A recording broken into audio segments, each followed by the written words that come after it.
Macieira, neste caso a Malus baccata, acabou o mistério. A macieira, ou a Malus em latim, é um género constituído por cerca de 55 espécies que podem ser apenas arbustos ou pequenas árvores que são natíveis do hemisfério norte e apreciada como alimento há vários milénios. Mas vamos falar na espécie mais utilizada para bonsai, a Malus baccata.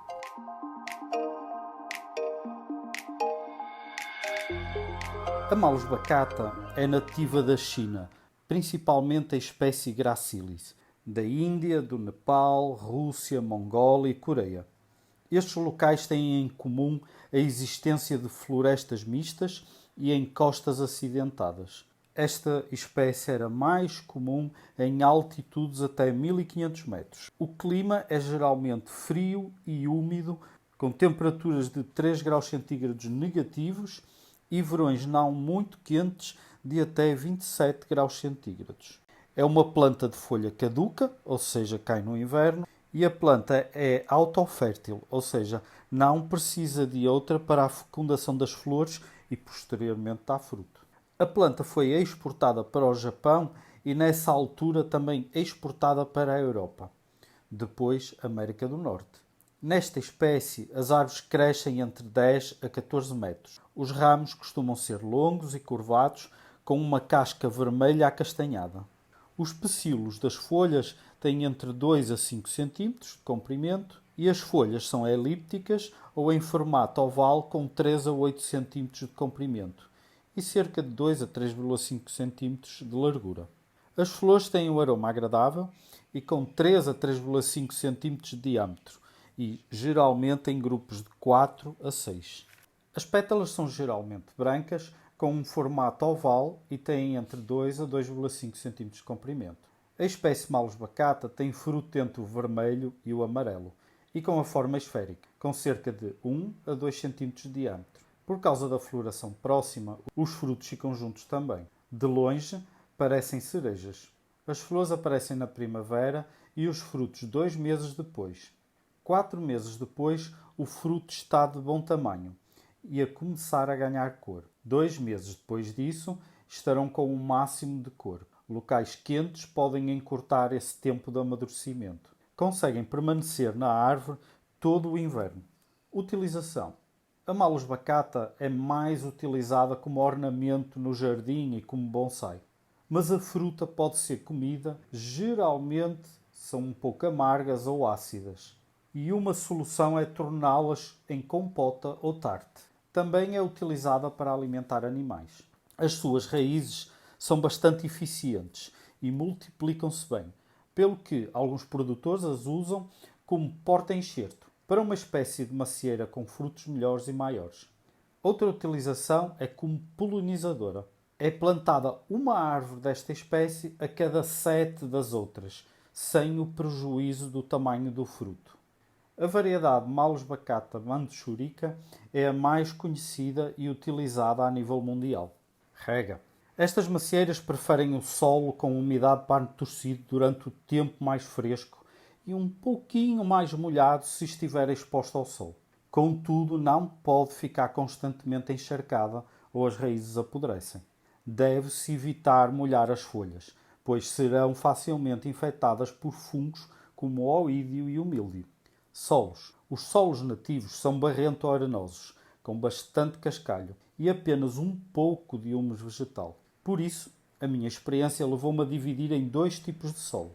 Para árvores em treino, pensando no desenvolvimento de ramos e folhas, eu utilizo 25% de humus vegetal, 50% de acadama ou barro arenoso, 1% de canuma, ou casca de pinheiro ou pedra-pomes, e 24% de areia do rio lavada, com grão entre 3 a 5 mm. A terra mais ácida vai ajudar a que não apareçam problemas a nível de raízes.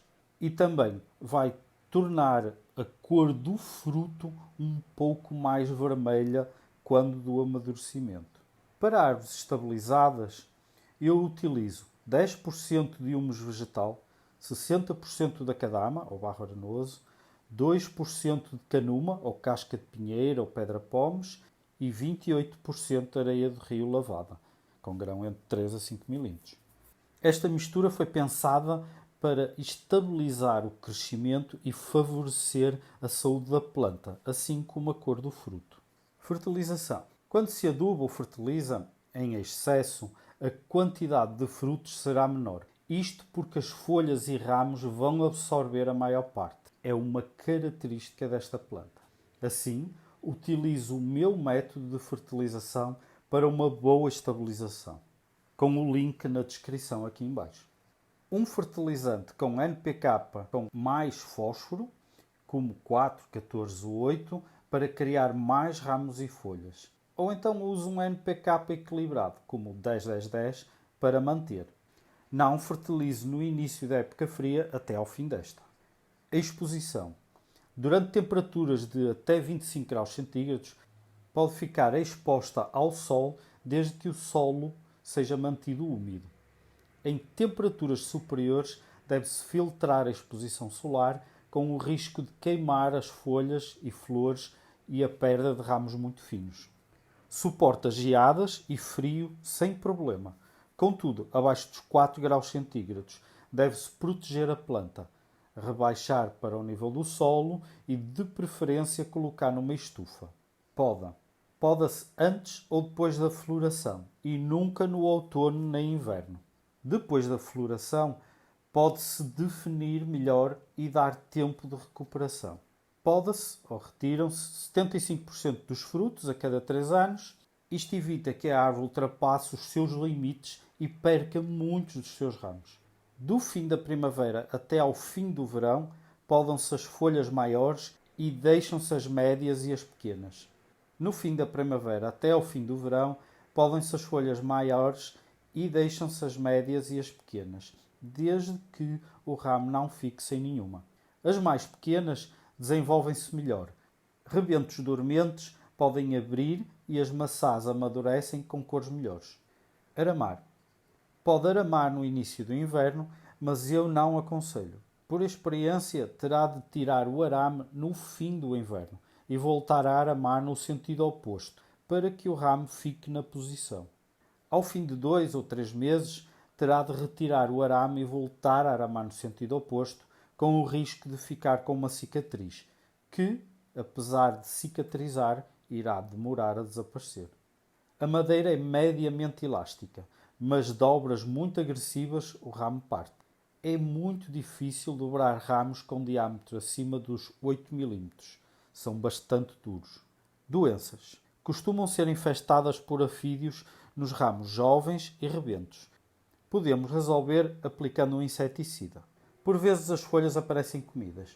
Será uma lagarta que geralmente se esconde debaixo de uma folha ou dobra uma para se esconder. Basta apanhá-la e descartá-la. Quanto a fungos, as macieiras são suscetíveis à sarna. Aparecem uns pontos verde escuro nas folhas que, se não retirar essas folhas, cairão no final do verão. Também infeta os frutos. Deve-se usar um antifúngico forte. O míldio ou ídio infeta as folhas quando ficam molhadas durante muito tempo, principalmente quando se rega à noite. Aplicar um fungicida de forma correta e, de preferência, quando rega, não molhar as folhas.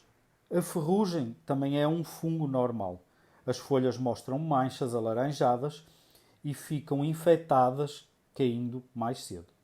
Aplicar um antifúngico específico para a ferrugem resolve. Uma receita que eu utilizo é dissolver uma colher de café de enxofre em pó em meio litro de água. Dissolvê-lo o melhor possível.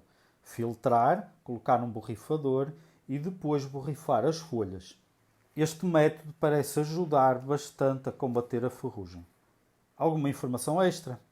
Todos os géneros malos contêm uma toxina de cianeto de hidrogênio nas suas sementes e mais reduzidamente nas folhas. Esta toxina dá o sabor adocicado às amêndoas que devem ser consumidas em quantidades pequenas. Mas estamos a falar da maçã.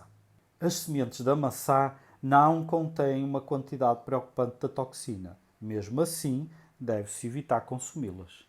Em quantidades pequenas de cianeto de hidrogênio, pode-se estimular a respiração e melhorar a digestão.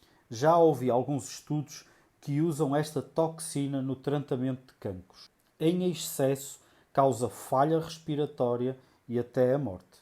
Reprodução. Geralmente a estaquia ou alporquia são os métodos mais utilizados pelos viveiros. Reproduz-se facilmente por semente, que geralmente germina no fim do inverno.